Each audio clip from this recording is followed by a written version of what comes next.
It's March 23rd, 2024. We're doing the spring walk through the yard. The palms from several years ago still doing great. Got the loquat. It's put on a single fruit this year.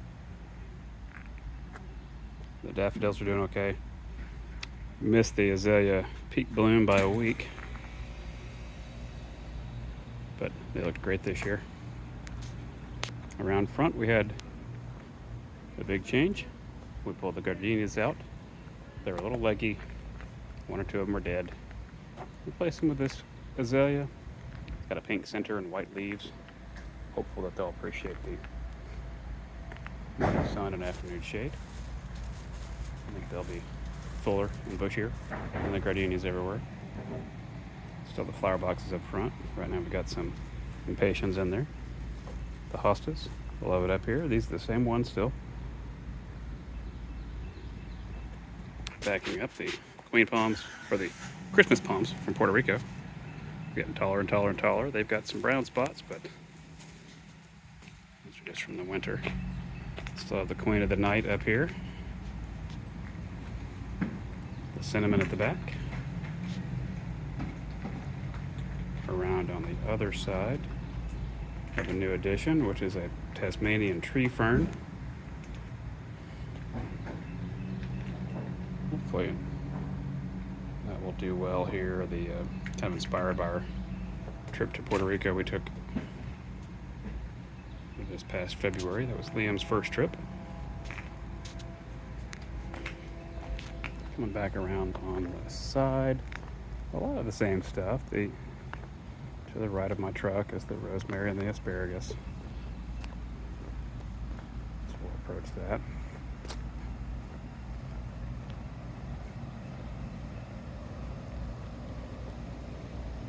The sprinkler here allows some potted plants to be kept here and misted. Right now I've got ginger that I divided last fall.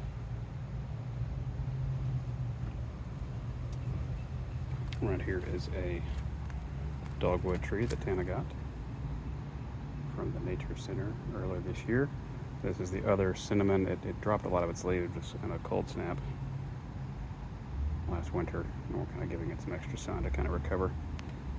The pile of pavers are intended for the greenhouse, which is the big addition from last year. Coming around here, this is where two of the gardenias are. These are the two biggest, fullest ones. Hopefully they'll appreciate the sun over here. Got the avocado that's got some flowers on it, as does the mango. I don't think I've ever seen a mango flower before. That's what they are. In the courtyard, sage as usual. We've added the Althea here. Taken some cuttings last year. There's carrot as well. But we'd taken cuttings last year and they've grown. I had a hibiscus in each of these spots, but the hibiscus freeze every year and die back, but the Althea doesn't. So we'll see if that's a better fit, Althea rather than hibiscus. They're in the same family, but the bougainvillea looking great right now. We had moved both of these bougainvilleas into the garage during the cold in January. This one's a little younger, but it's looking pretty good too. Should be a good year for hydrangeas. We didn't have to prune very much. All we did was just pull the dead stuff out of the center to allow for new growth in the center. But there's already quite a few flowers on them. Another couple of big additions are roses. We're switching over to having more rose bushes since they can handle our heat and cold. This is a Granny Grimmets. It smells fantastic. These are its first flowers. This is a water fountain we installed. It's a little spigot with a cat on it from Venice. I'm surprised Tana hasn't given him a name yet. Maybe she has and just hasn't told me. This is the wisteria. It seems to really like it here. I think this is its second spring with us. I think it's about to flower. Maybe in the the next couple of days. I'll swing around here to the grapes real quick before we hit the greenhouse. The grapes are just starting to put their leaves out.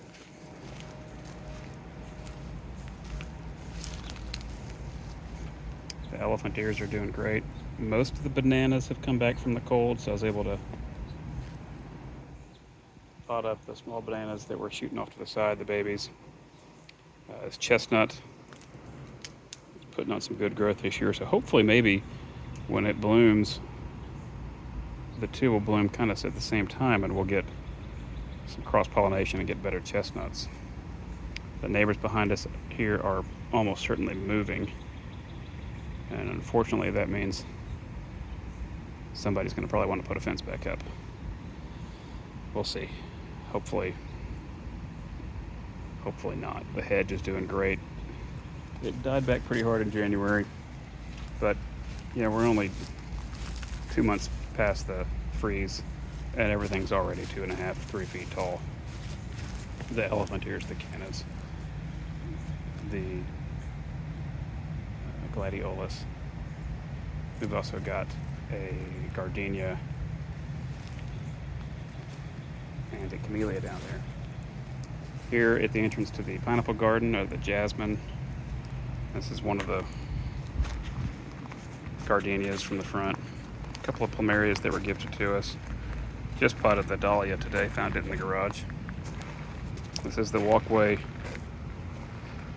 behind the greenhouse. I really like walking through here in the summer when the banana leaves are over your head.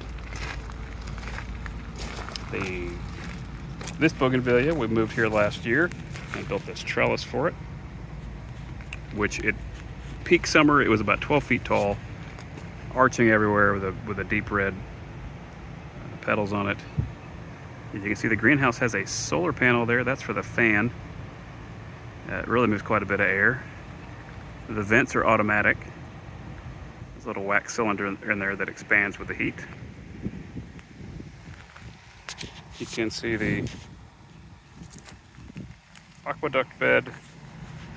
Kind of using it for annuals. It gets a lot of acorns in there. Petunias right now, but there are some perennials in there like daisies and daylilies. So we'll see. The freeze did finally kill our 2 lime trees. The freeze last year killed the lemon. We replaced it with a pomegranate. To be a new experiment here. It's got a flower on it. Actually, a couple. There's the pomegranate flower. I'll do the rest of the fruit tree line here in a second, but along the ditch we've got all the Mexican fan palms that we've grown over the years. There are 10 of them.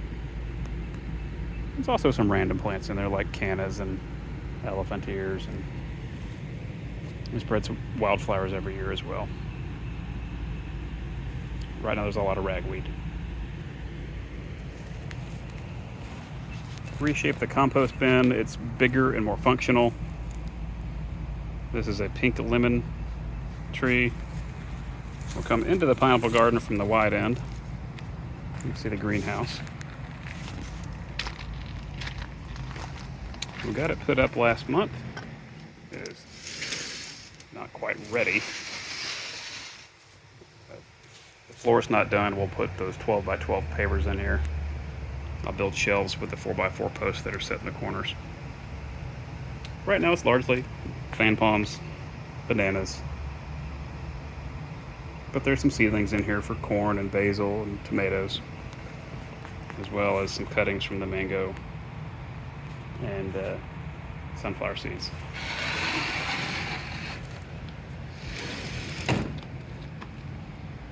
Moving our way back around this way.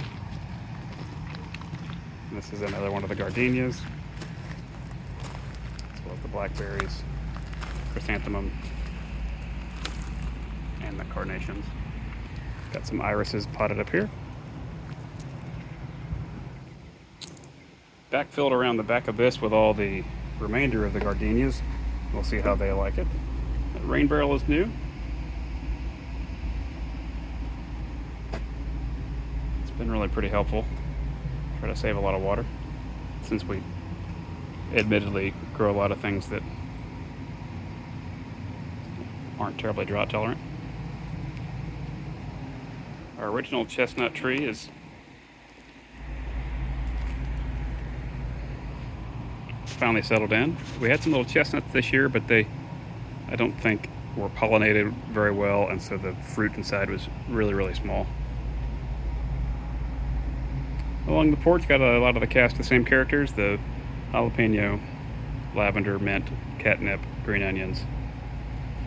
But here's some more of the roses. This one is not flowered yet, but this one is called a parfuma. It's really a great little rose. It's a salvia.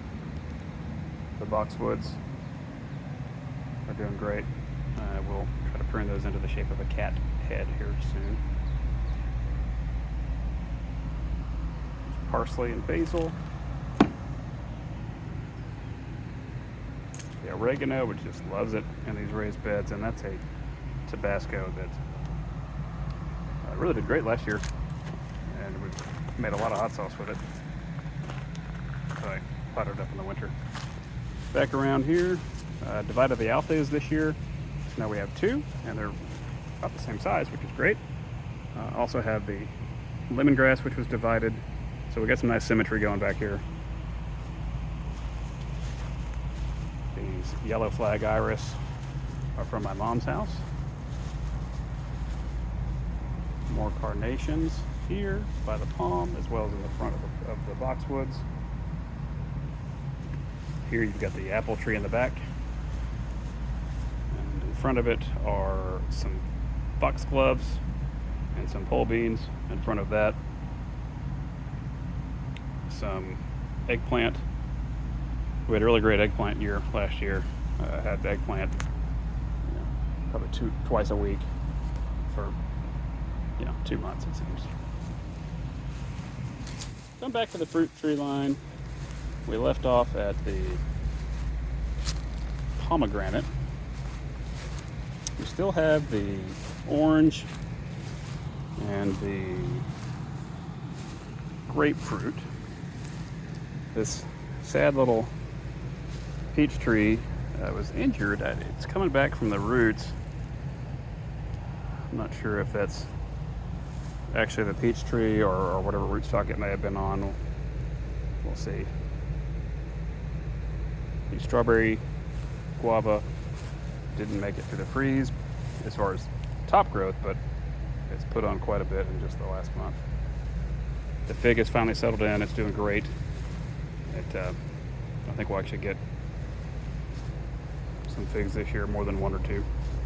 This is the quince, which is doing great. It's flowered for the first year. It's got these soft little pink flowers on it.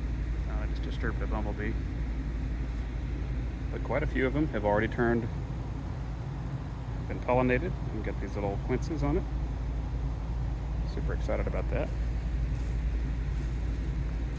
The persimmon didn't do great last year, but it's putting on some flowers right now. The plum, however, flowered at just the perfect time. After the freeze, we haven't had any hard frost since then. There are hundreds and hundreds of little plums on it. There's also a bird's nest. Looks like a mockingbird nest. Hopefully the mockingbird does not eat all of my plums. Coming around on the side is the olive tree. It's alive but struggling. It doesn't care for the super cold we get, but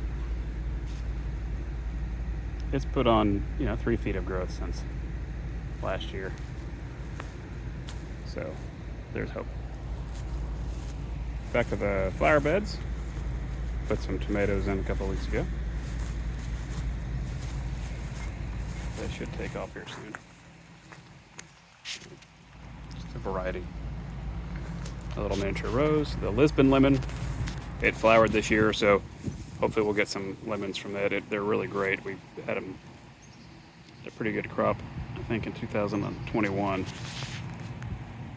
The kale have come back. We cut them off at the ground before the freeze, and they've shot right back. I'm gonna try again with squash and zucchini. I'm gonna try to grow them vertically this time, since I don't have a lot of space in beds anymore. Around here, the ginger froze back, but as you can see, they're starting to peek through. As an experiment, these are potatoes. The smaller flowers are sweet potato vines. I think the bigger one is probably a red potato that was growing out of the compost. We'll see. The curry leaf is shooting back up. So we'll have to have some curry here soon. We did a hard prune on the roses this year and immediately put out a ton of roses. Those soft yellow flowers. So looking good. Tabo garden. It's okay. We moved a leaf pile over here. Hopefully the Johnsons don't mind too much. But a lot of the same stuff in here as before. The gardenias and the gingers and the cannas.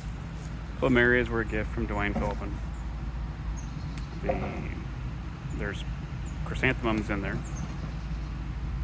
that were potted maybe 2 falls ago. I'm kind of okay with the shamrock in there. It looks nice. The taro, no, the bananas keep coming back. This is new. It's a white heart of paradise. It looked really good until the freeze. I think it'll come back. It's already got a good strong leaf on it. But the arrowhead are doing great. They'll be fine. There's a random hydrangea in there. I did have to replace this palm from last year. It didn't die from the freeze. It was dead already. I don't know what happened to it. Just wasn't happy. And back through here. Move some elephant ears here this year.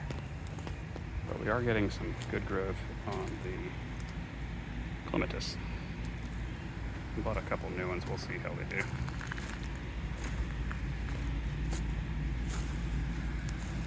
And that is about it. We will end